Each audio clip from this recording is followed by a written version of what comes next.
What's up guys, Everything Apple Pro here, and in this video I wanted to compare the Samsung Galaxy Note 4 versus the iPhone 6 Plus. Now, quick disclaimer, these aren't the actual devices. This is a Note 3 and this is an iPhone 6 dummy. In fact, nobody even has these devices because they haven't been released yet. So this video is based entirely off of specifications which can be easily found online, some of my input and actually previous experience with the older generation devices. And in this video, I'm going to be helping you make a decision between these devices. I'm going to be showing you the good points of each device, give you a little bit of an argument about why each one is for you, and let you guys decide which one is the one you want to buy. And again, like I did in the review with the iPhone 6 versus the Samsung Galaxy S5, I want to try and keep my bias out of it as much as possible. And I know that's kind of hard because I work with iPhones and everything, but in all honesty, I love Android just as much as Apple. And in this video, I'm going to try and keep my love for Apple out of it. Now, the Samsung Galaxy Note 4 and the iPhone 6 Plus couldn't be more different,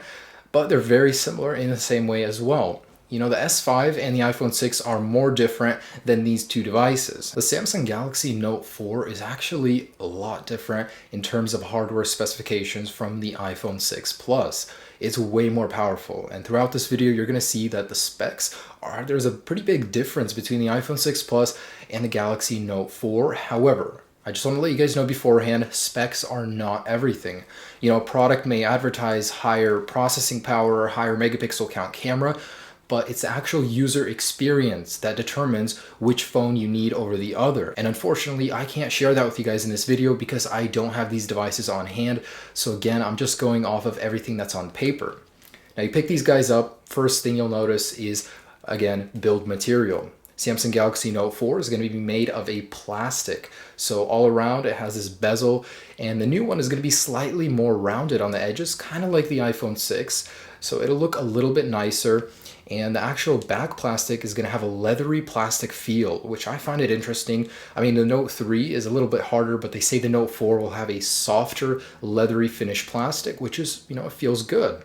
Now, iPhone 6 Plus, of course, again, it's a solid chunk of aluminum. They just machine it, put all the components inside, and slap the display on top. And that makes for a very nice design. The display actually seamlessly curves into the design. So Apple took the iPhone 6 and 6 Plus and they give it a smooth ending instead of, jagged little blocks like the 5S. And it flows very nicely. It fits great in the palm of your hand. No complaints. These are both great. Now, the actual screen to edge on the iPhone 6 is a little bit smoother, a little bit more fluid. The Note 4, you're going to see a little bit more of a difference from the screen to the edge because it is blocky. Now, I did say that these devices are very similar because when it comes to dimensions, they are very similar, and in terms of weight as well. So the iPhone 6 comes in at 158.1 millimeters by 77.8 width and a 7.1 millimeter thickness. Weight is at 172 grams. Galaxy Note 4 comes in at 153.5 millimeters times 78.6 millimeters width and an 8.5 millimeter thickness. It also weighs in at 176 grams. Now, the Apple iPhone 6 is about 1.4 millimeters thinner.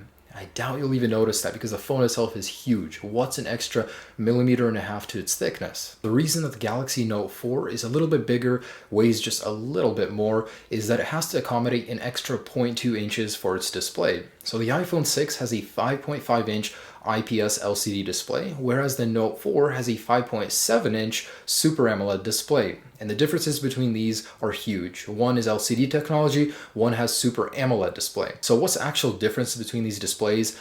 When you pick up the iPhone 6 versus the Note 4, you're going to notice that the Note 4 has a darker, more realistic set of colors. Some say it's a little bit overexposed even. The iPhone 6, it just has, a regular LCD display. They're both going to be very sharp. However, the resolutions are different. The actual resolution differences between these devices was really surprising to me. There's a pretty big difference.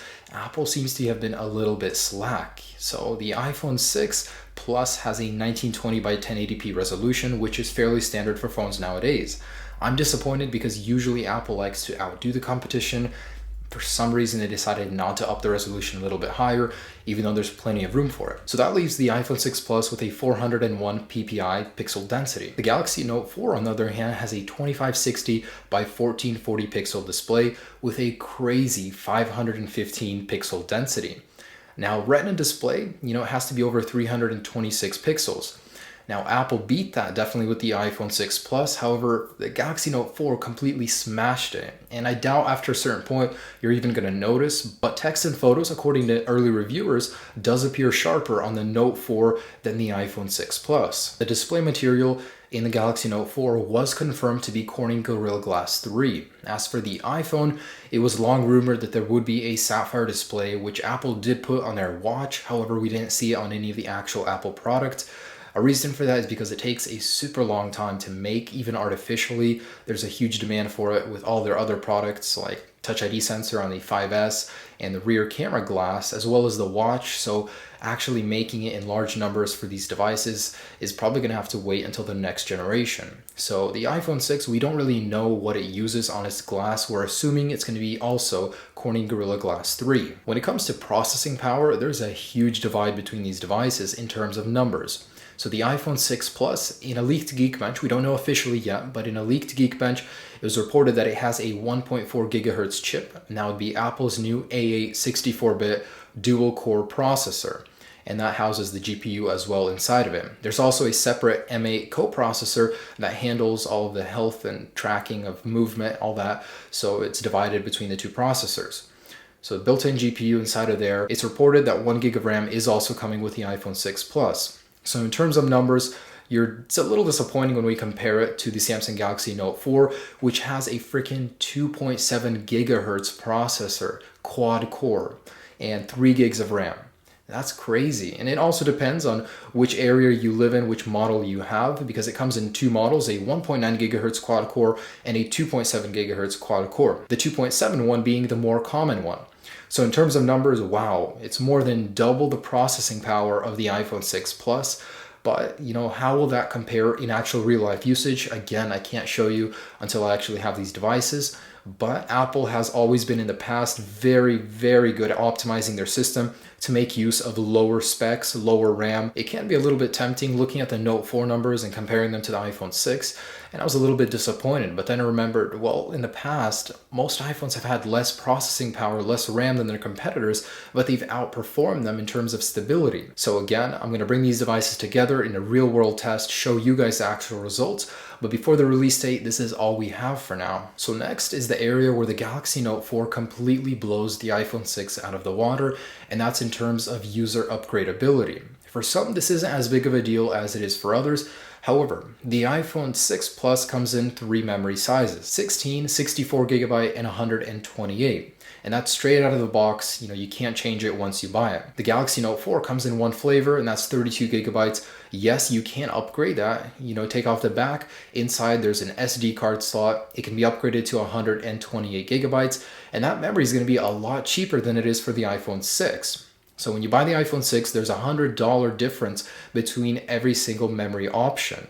And once you buy it, you're stuck with it. You can't take apart the back cover and change it. You're just stuck with it for life. So that's an important factor when comparing these devices. Also battery. And battery is user replaceable on the Galaxy Note 4, whereas on the iPhone 6 Plus, if it goes bad, you gotta send it in for repairs. You can't just replace it yourself. And I know some people, for the extra battery life, they'll carry an extra battery with them in their wallet for the Galaxy Note 4. Next is wireless. Both of these devices do support 802.11 AC standard, which is a faster, stronger Wi-Fi connection, and most routers nowadays are starting to implement it, including Apple's AirPort Extreme.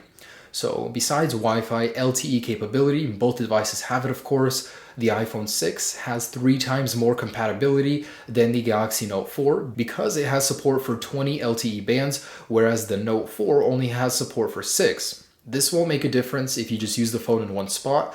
However, if you're going to use the phone for traveling, the 6 Plus will be a better phone for that because you have a better chance of catching LTE service on different networks in different countries due to the extra support. For most people, that will not be a factor in deciding between these devices. Now, when it comes to cameras, the Galaxy Note 4 is going to blow the iPhone 6 Plus out of the water when it comes to paper specifications. Now, this doesn't actually translate into real-life usage, but on paper, it looks so much better. So the iPhone 6 Plus has an 8-megapixel sensor, iSight, called by Apple. It's shared with the iPhone 6, and it has an f2.2 aperture. This guy right here, True Tone Flash, it gives you the perfect picture in the dark every single time by using 2 little sensors inside of it to mix up the color temperature. It also has focus pixels. That's a feature found on DSLR cameras.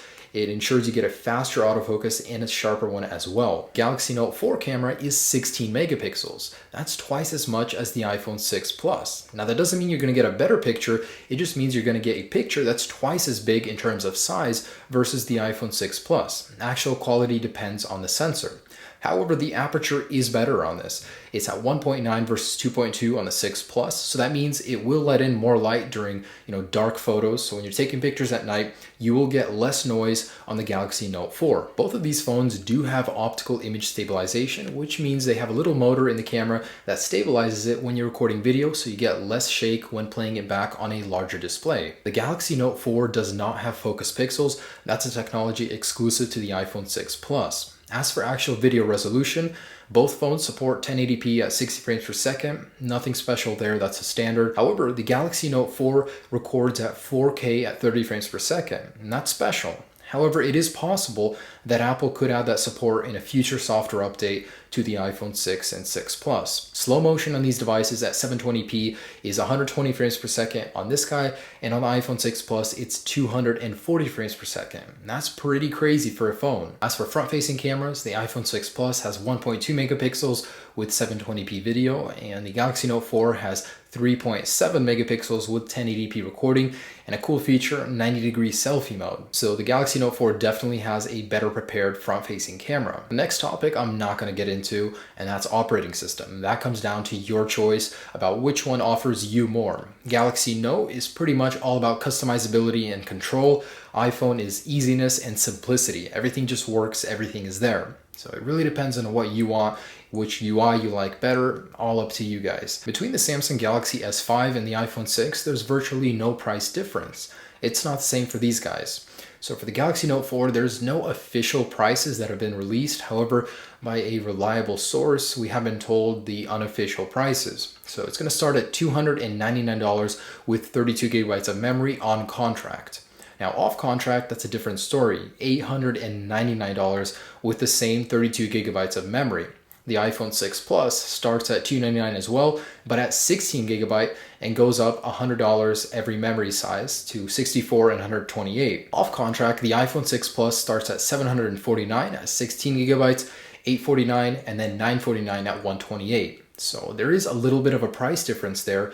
The Galaxy Note 4 is going to cost a little bit more. That may be because of the extra processing power, a little bit of extra features that it has over the iPhone 6. And when it comes to features between the two, the Galaxy Note 4 does have several that the iPhone 6 Plus does not. So when looking at the unique features of the Note 4, it actually has several. Obviously, the touch stylus. It has this, iPhone 6 does not, and that depends on your preference. It has been made more accurate on the Note 4.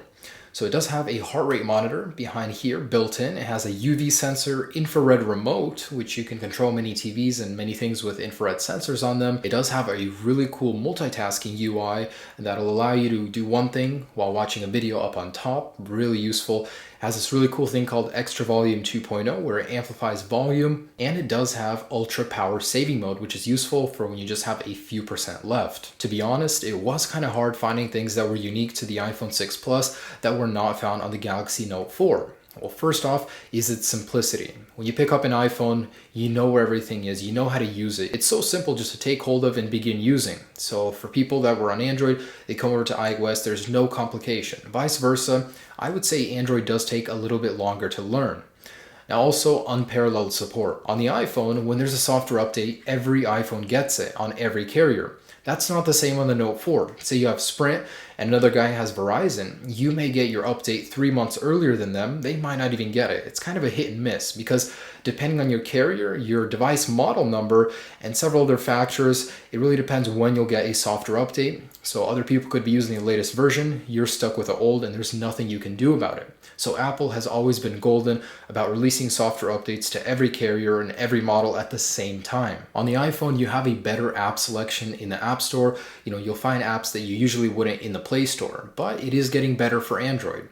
And lastly, a reversible lightning connector. So you could put it in both ways on the phone without, having to take it out, put it back in. It's so small, but it is a difference and it is convenient, better on the iPhone 6. Both of these guys do have NFC support. Both of them have barometers for measuring altitude used in many health applications.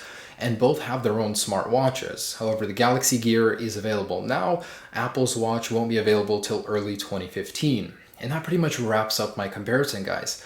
Again, a lot of it has to do with actual using this device, seeing how it compares in real life. A lot of it has to do with personal preference, but I hope I gave you guys a little bit of an idea when it comes to specifications, what's different between these devices. And guys, I do hope that in this video I helped impact your decision when choosing between one or the other, even if I just had specs to share with you.